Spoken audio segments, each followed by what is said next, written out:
Lane Riggs, who runs Valero Energy Corporation, didn't mince words during an April 2025 earnings discussion. He straight up said that California's regulatory framework is the harshest anywhere in North America. Just weeks following that statement, Valero announced they'd be pulling the plug on their Benicia facility. This plant produces roughly 170,000 barrels daily, supplying approximately 9% of what California needs. The shutdown hits hard for the 400 employees whose livelihoods depend on this operation. Since opening its doors in 1969 and coming under Valero's ownership in 2000, the plant has been running continuously.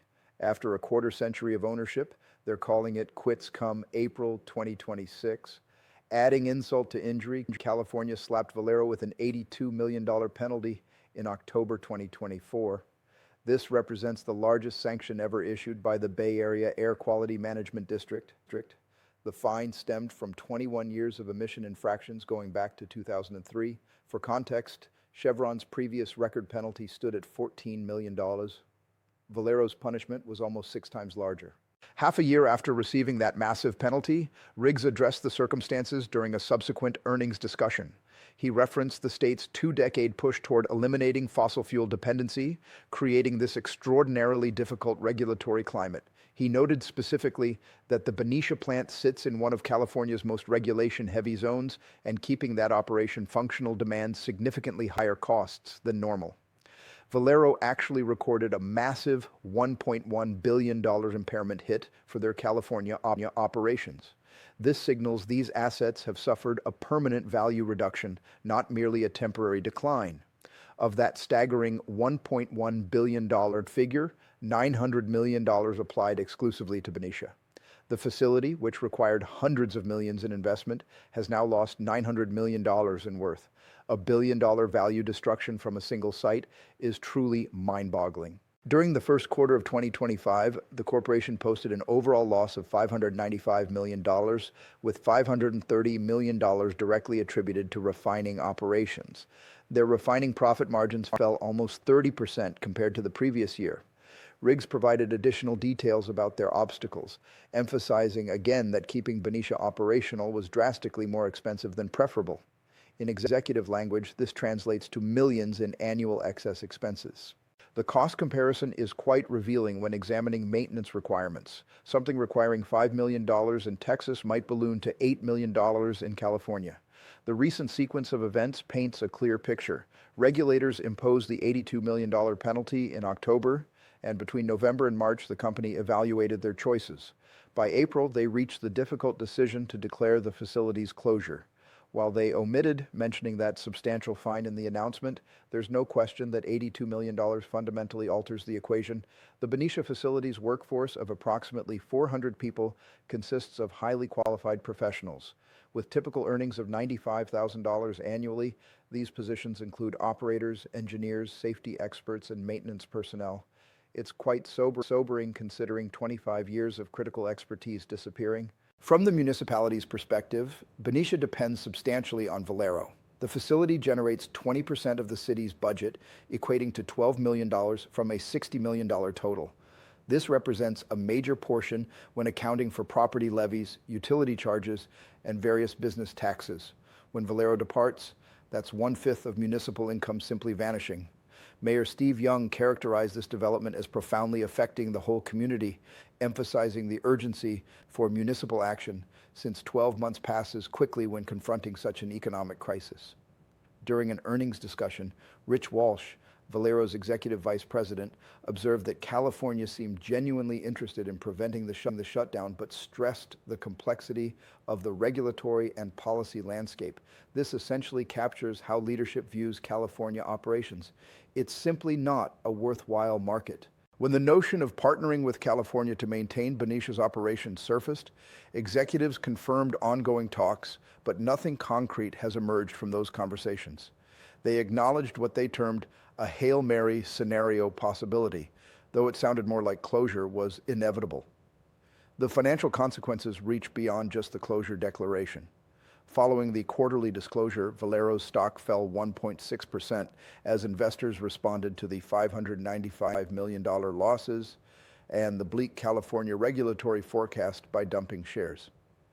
It's important to recognize, though, that Valero isn't financially troubled overall.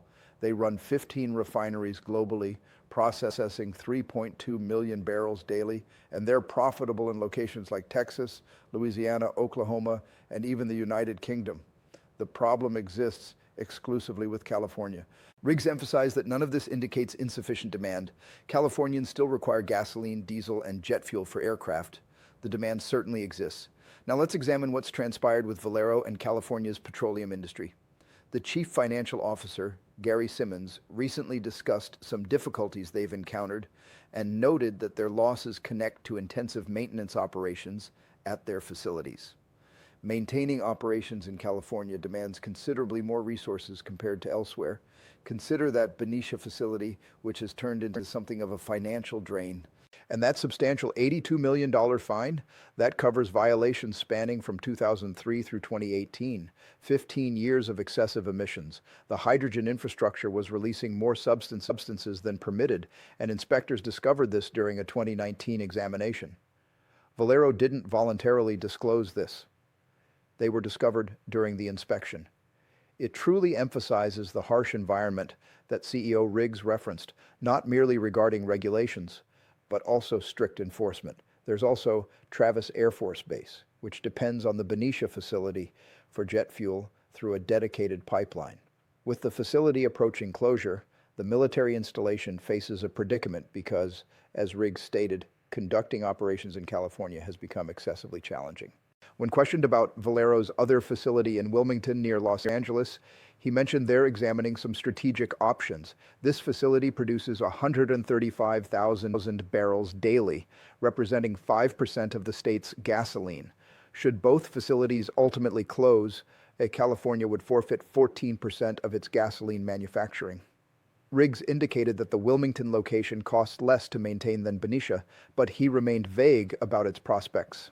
In business terminology, strategic options often suggest considering shutdowns or divestments.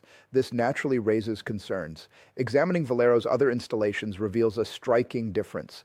Their Port Arthur facility in Texas processes 400,000 barrels daily, and their St. Charles facility in Louisiana handles 340,000 barrels, both considerably larger and profitable with expansion plans.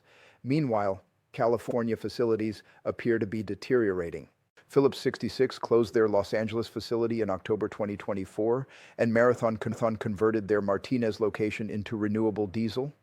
Now Valero plans to terminate Benicia, making it 4 significant facility closures or conversions within 5 years. That's 20% of California's refining capacity vanished. The state now imports 30% of its gasoline. Following these closures, that figure might climb to 40%, meaning additional costs since transporting it from locations like Asia or South America increases expenses. California's gasoline prices are remarkably elevated, averaging $4.34 per gallon, while the national average sits at $2.90. It's quite striking. The CEO of Valero, Lane Riggs, clarified during a recent earnings discussion that departing California isn't an abrupt choice. It's been developing for quite some time.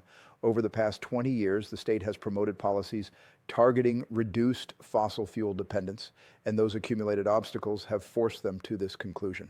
Valero dedicated months considering their alternatives, converting to renewable diesel, partially terminating operations, or transferring ownership to another operator, but none of these approaches made economic sense. Riggs characterized California's operational climate as the most restrictive and difficult in North America, which essentially meant every alternative was unfeasible. When Valero acquired the Benicia facility in 2000, California hosted 11 major refineries. By April 2026, only 6 will remain operational when Benicia ceases operations. It's remarkable that after 25 years of attempting to succeed, Valero has invested hundreds of millions, employed thousands, and paid billions in levies, all to supply 9% of California's gasoline. In exchange, they received the largest penalty ever in the Bay Area and an operational climate that Riggs found unmanageable. Their announcement included the typical corporate courtesies, acknowledging they recognize the consequences this closure brings for employees, partners, and the community, but the implicit message is unmistakable. California has become excessively demanding, excessively expensive, and simply excessively impractical. Other industry companies are certainly watching closely, and if Valero, a dominant force in the refining sector, cannot achieve success in California, then why would anyone else believe they could? When Benicia terminates operations in April 2026, 400 families will be without employment. The city will experience a 20% reduction in its budget, and California will forfeit 9% of its gasoline manufacturing. All because, as Riggs expressed, the state has established the most demanding operational environment.